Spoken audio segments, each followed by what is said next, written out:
भाषण के क्षेत्र के विशेषज्ञों का अनुमान है कि औसत व्यक्ति हर दिन लगभग 12,000 वाक्य बोलता है। अब अगर इसे एक पेपरबैक किताब में प्रकाशित किया जाए तो यह लगभग 150 पन्नों की होगी। मुझे संदेह है कि हम में से कोई भी अपना दिन उस किताब को पढ़कर खत्म करना चाहेगा। संभव है कि हमने कुछ गलत बातें कही हों, संभव है कि हमने बहुत ज्यादा बातें भी कह दी हों। वर्नन मैगी ने एक बार कहा था, एक बच्चे को बोलना सीखने में 2 साल लगते हैं और फिर चुप रहना सीखने में 50 साल। और ये सच है ना? खैर, साथ ही संवाद करने की हमारी क्षमता मनुष्य को भगवान द्वारा दी गई सबसे अनोखी और विशेष उपहारों में से एक है। बाइबल हमारे वचन की अपार शक्ति के बारे में बताती है। यह चंगा कर सकता है, प्रोत्साहित कर सकता है, सिखा सकता है, मार्गदर्शन कर सकता है, प्रेरित कर सकता है। हम अपनी आवाज का उपयोग गाने, प्रार्थना करने, स्तुति करने के लिए कर सकते हैं। अब जाहिर है, समस्या यह है कि हम ठीक इसका उल्टा भी कर सकते हैं। हम अपनी जुबान का इस्तेमाल नष्ट करने, हतोत्साहित करने, चोट पहुंचाने और धोखा देने के लिए भी कर सकते हैं। हर दिन हम अपने शब्दों के बारे में फैसले लेते हैं और हमें मानना पड़ेगा कि हम अपनी जुबान को कभी पूरी तरह काबू में नहीं कर पाते। यह उन सबसे बड़ी लड़ाइयों में से एक है जिनका हम सभी को आज सामना करना पड़ेगा। तो जैसे ही हम आज याकूब के 3 अध्याय में प्रवेश करते हैं, लेखक हमारी जुबान के बारे में बहुत कुछ कहता है, लेकिन सबसे पहले याकूब एक चेतावनी के साथ शुरू करता है, विशेष रूप से उन शिक्षकों के लिए जो अपनी जुबान शब्दों का उपयोग दूसरों का मार्गदर्शन करने के लिए करते हैं। याकूब पहले पद में लिखते हैं, तुम में से बहुत से लोग शिक्षक न बने मेरे भाइयों, क्योंकि तुम जानते हो कि सिखाते हैं उन पर अधिक कठोरता से न्याय किया जाएगा। आप देखेंगे कि याकूब कहते हैं, हम जो सिखाते हैं वह इस चेतावनी में खुद को भी शामिल कर रहे हैं। जो लोग बाइबल सिखाते हैं उन्हें अपने कहे गए शब्दों और परमेश्वर के वचन को कैसे संभालते हैं, इस पर विशेष ध्यान देना चाहिए। इसलिए सावधान रहें, शिक्षक गण, प्रचारक गण और आज के बाइबल अध्ययन के नेता। बिना तैयारी के मत आइए, अपनी शिक्षा को हल्के में मत लीजिए। गर्व से या गलत तरीके से परमेश्वर का वचन मत सिखाइए। हमें अपने पुराने बाइबल प्रोफेसर की तरह होना चाहिए, जिन्होंने एक बार मुझसे कहा था कि उनकी सबसे बड़ी चिंता यह है कि वे अपने छात्रों को कुछ गलत न सिखा दें। खैर, याकूब यहां कहते हैं कि एक अंतिम परीक्षा आने वाली है। परमेश्वर के सामने खड़ी जवाबदेही होगी और यह छात्रों के लिए नहीं है, यह केवल शिक्षकों के लिए है। अब याकूब यहां फिर से खुद को शामिल करते हैं 2 पद में, क्योंकि हम सब बहुत से तरीकों में ठोकर खाते हैं। तो यहां तक कि महान प्रेरित, यरूशलेम की कलीसिया के प्रसिद्ध पास्टर और शिक्षक भी यह स्वीकार कर रहे हैं कि वे अपनी वाणी में ठोकर खाते हैं। यहां तक कि याकूब को भी अपनी जीभ से समस्या थी, और मैं सच कहूं तो खुश हूं कि उन्होंने यह स्वीकार किया। हम सब बहुत से तरीकों में ठोकर खाते हैं। अब इस संदर्भ में इसे इस तरह भी अनुवादित किया जा सकता है, हम सब बहुत से शब्दों में ठोकर खाते हैं। यहां ठोकर खाना के लिए जो क्रिया है उसका अर्थ है फिसल जाना, और याकूब वर्तमान काल का उपयोग करते हैं जो यह दर्शाता है कि हम बार बार फिसलते रहते हैं। अब याकूब यहां यह नहीं कहते कि हम घातक रूप से असफल होते हैं, बल्कि यह कि हम समय समय पर ठोकर खाते हैं। वास्तव में याकूब 2 पद में कहते हैं, यदि कोई अपने कहे में ठोकर नहीं खाता तो वह एक सिद्ध मनुष्य है। यहां उन्होंने सिद्ध के लिए जो शब्द इस्तेमाल किया है उसका अर्थ है पूरी तरह परिपक्व। तो याकूब हमें एक ऐसा परीक्षण दे रहे हैं जिसे हम घर पर ले सकते हैं या जहां हम काम करते हैं वहां भी ले सकते हैं। क्या आप देखना चाहते हैं कि आप मसीह के साथ अपने जीवन में परिपक्व हो रहे हैं या नहीं? तो अपने बोलने के तरीके को सुनिए, अपने शब्दावली पर ध्यान दीजिए। आपकी वाणी आपके आत्मा की परिपक्वता को प्रकट करती है। अब हो सकता है कि आप इस समय पूरी तरह से परिपक्वता का प्रमाण न दें, लेकिन हम सभी को कुछ न कुछ प्रगति तो करनी ही चाहिए। तो हार मत मानिए और न ही ढीला पड़िए। अब इसी के साथ याकूब एक उत्साहवर्धक वादा भी देते हैं। अगर कोई व्यक्ति अपनी जीभ पर नियंत्रण करना सीख ले, वे लिखते हैं, तो वह अपने पूरे शरीर को वश में कर सकता है।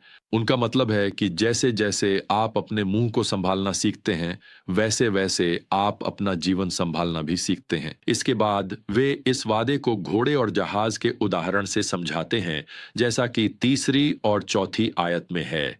अगर हम घोड़ों के मुंह में लगाम डालते हैं ताकि वे हमारी बात माने, तो हम उनके पूरे शरीर को भी नियंत्रित कर सकते हैं। जहाजों को भी देखिए, वे कितने बड़े होते हैं और तेज हवाओं से चलाए जाते हैं, फिर भी वे एक बहुत छोटी पतवार से नियंत्रित किए जाते हैं। अब प्रियजनों, अगर इसमें कोई संदेह है कि हमारी छोटी सी जीभ हमारा पूरा जीवन मुसीबत में डाल सकती है, तो याकूब इसे यहाँ 5वीं और 6ठी आयत में स्पष्ट करते हैं। कितना बड़ा जंगल इतनी छोटी सी आग से जल उठता है, और जीभ भी एक आग है, अधर्म की एक दुनिया। जीभ हमारे अंगों के बीच रखी गई है, जो पूरे शरीर को कलंकित कर देती है, जीवन की पूरी दिशा को आग लगा देती है, और यह नरक की आग से सुलगाई जाती है। वाह याकूब, यह तो काफी कठोर भाषा है। हमारे शब्दों से जो विनाशकारी आग लग सकती है, उसकी अंतिम जड़ नरक की आग है। दूसरे शब्दों में प्रियजनों, कठोर बातें, विनाशकारी शब्द, ये शैतान की खुशी है। ये शैतान की योजनाओं को, उसके निराशा, हताशा और विनाश के राज्य को आगे बढ़ाते हैं। शब्द विवाहों को नष्ट कर सकते हैं। शब्द राष्ट्रों को युद्ध में ला सकते हैं। शब्द मित्रताओं को तोड़ सकते हैं। शब्द चर्चों में विभाजन ला सकते हैं। शब्द छोटे बच्चों के दिलों को कुचल सकते हैं। जीभ में जीवन और मृत्यु की शक्ति है। और फिर याकूब हमें इस निष्कर्ष पर लाते हैं, पद 8 और 9 में, कोई भी मनुष्य जीभ को वश में नहीं कर सकता। यह एक अशांत बुराई है, घातक विष से भरी हुई। इसी से हम अपने प्रभु और पिता की स्तुति करते हैं, और इसी से हम उन लोगों को शाप देते हैं जो परमेश्वर के स्वरूप में बनाए गए हैं। वह बस यह स्वीकार कर रहे हैं कि हम रविवार को परमेश्वर की स्तुति कर सकते हैं और सोमवार को अपनी वाणी से किसी को चोट पहुंचा सकते हैं। अब इसे समझिए, याकूब हमें अपनी वाणी पर नियंत्रण रखने के लिए कह रहे हैं, लेकिन अब उन्होंने अभी अभी कहा है कि कोई भी जीभ को वश में नहीं कर सकता। असल में याकूब हमें इस निष्कर्ष तक पहुंचा रहे हैं कि हम यह नहीं कर सकते, लेकिन परमेश्वर कर सकते हैं। याकूब बस हमें यह नहीं कह रहे कि आप जानते हैं, हमें और अधिक मेहनत करनी चाहिए। वह हमें चीजों को सौंपने के लिए कह रहे हैं। यह अध्याय जीभ पर नियंत्रण के बारे में नहीं है। यह अध्याय वास्तव में आत्मा के नियंत्रण के बारे में है। हमें बस परमेश्वर की बुद्धि की आवश्यकता है। अब याकूब आगे जो करते हैं, वह उस प्रकार की बुद्धि का वर्णन करते हैं जो हमें परेशानी में डाल देती है। पद 14 में, यदि तुम्हारे हृदय में कटु डाह और स्वार्थी महत्वाकांक्षा है, तो घमंड मत करो और सत्य के विरुद्ध झूठ मत बोलो। यह वह बुद्धि नहीं है जो ऊपर से आती है, बल्कि सांसारिक, शारीरिक और दुष्ट आत्मिक है। जहां डाह और स्वार्थी महत्वाकांक्षा होती है, वहां अव्यवस्था और हर प्रकार का बुरा कार्य होता है। दूसरे शब्दों में, संसार की बुद्धि शैतान की बुद्धि है, और यह हर प्रकार की बुराई की ओर ले जाती है। आप इसे सांसारिक बुद्धि या नरक से आई बुद्धि भी कह सकते हैं।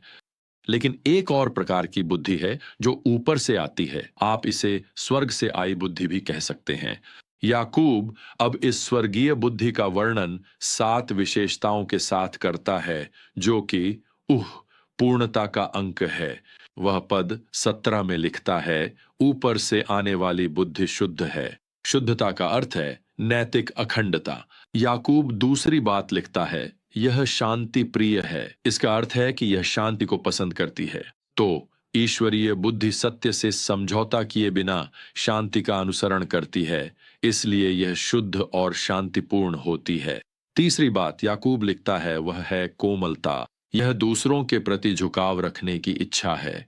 चौथी बात वह लिखता है, यह तर्क के लिए खुली है, अर्थात इसके साथ काम करना आसान है।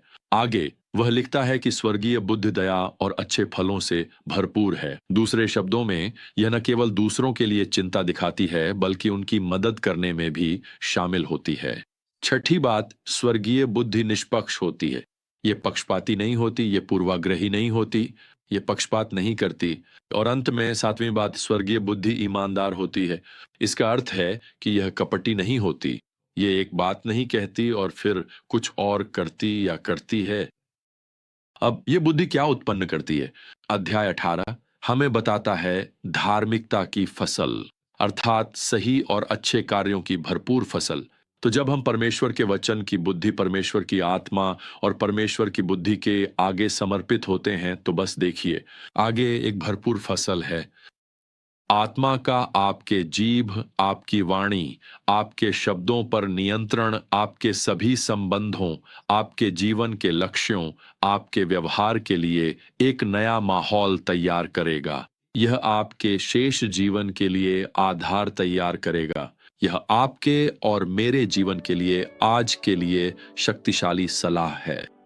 खैर, इसी के साथ मुझे एक प्रार्थना याद आ रही है जो मैंने बहुत समय पहले सुनी थी, जो इस तरह थी, प्रभु मेरे मुंह को उपयोगी बातों से भर दे, फिर मुझे तब टोक देना जब मैंने काफी कह लिया हो।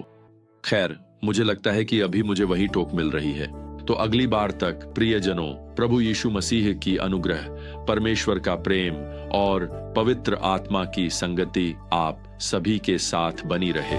आमीन।